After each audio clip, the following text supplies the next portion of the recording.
বিশ্বনবী মেরাজে গেলেন, মেরাজ থেকে ফিরে আসলেন।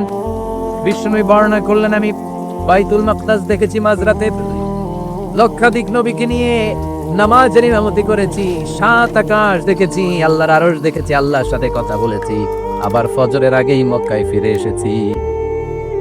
সবাইকে খাইছে গেছে, মোহাম্মদের মাথার তার ছিঁড়ে গেছে, নাউজুবিল্লাহ করে। আবু জাহেল, উতবা, সাইবা সবাই মিলে একটা সুযোগ পেল, বললো এতদিন আমরা আবু বকররে বুঝাইতে পারি না, আজকে মোহাম্মদ যে গাঞ্জাখুরি কথা বলে, এটা বললে আবু বকররে আমাদের ধরে নিয়ে আসা যাবে।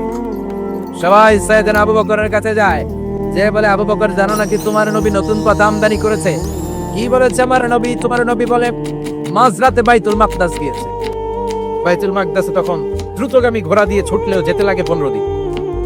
অ্যাবাউট টার্ন কাম ব্যাক, ফিরে আসতে আরো 15 দিন, মোট কয় দিন? 1 মাস, যেতে আসতে 1 মাস।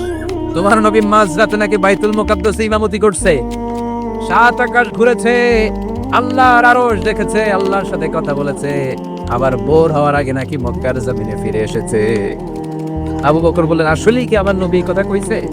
সবাই এক বাক্যে বলে, হ্যাঁ, তোমার নবী মুহাম্মদ এই কথা বলেছে। আবু বকর ব্যর্থহীন কণ্ঠে ঘোষণা করে দিলেন, আমার নবী যদি এক কথা বলে থাকে, আমার নবী সত্য বলেছে, সত্য বলেছে, তিনি কখনো মিথ্যা বলতে পারে? বিশ্বনবী খুশি হয়ে গেলেন, সাইয়েদনা আবু বকরের জন্য দোয়া করে দিলেন, আর বললেন, আবু বকর আনতা লাস্তা আবু বকর ফাকাত, আজকে থেকে তুমি শুধু আবু বকর নও, আজকে থেকে তুমি আবু বকর as-সিদ্দিক।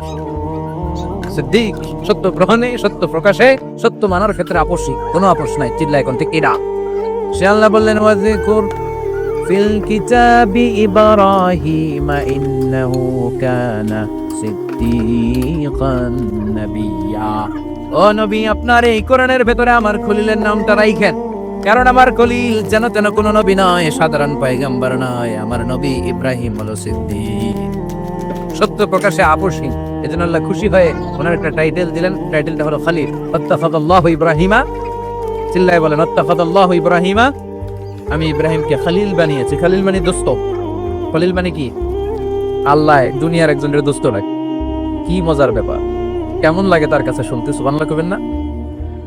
ওনারে বানাইলেন খলিল, আর বিশ্বনবীরে বানাইলেন হাবিব। সুবহানাল্লাহ পড়ে না? বাপ বেটা সব নিয়ে গেছে। সেদিন ইব্রাহিম হচ্ছেন বাবা, আর বিশ্বনবী ছেলে। বিশ্বনবীর অনেক উপরের পুরুষ হচ্ছে সাইয়েদনা ইব্রাহিম, যেটা পর্দাদা না, বাবা না। বিশ্বনবী বলতেন, আনা দাওয়াতু আবি ইব্রাহিম, আমি নবীরে বেনাসানাসি করব, আমি তো ইব্রাহিম আলাইহিস সালামের দোয়ার ফসল। উনি যদি মক্কায় দাঁড়িয়ে দোয়া না করতেন, আমার বিশ্বনবীর জন্ম হতো না। সুবহানাল্লাহ পড়েন। এজন্য বাবা হলো খলিল, ছেলে হলো হাবিব। খলিল মানেও বন্ধু, হাবিব মানেও বন্ধু। খলিল মানে এমন বন্ধু যে বন্ধু আল্লাহরে খুশি করার জন্য কাজ করে, আর হাবিব মানে এমন বন্ধু যারে খুশি করার জন্য আল্লাহ নিজে কাজ করে। কার পাওয়ার বেশি? হাবিবের কয়েক ডিগ্রি বেশি। সুবহানাল্লাহ পড়েন।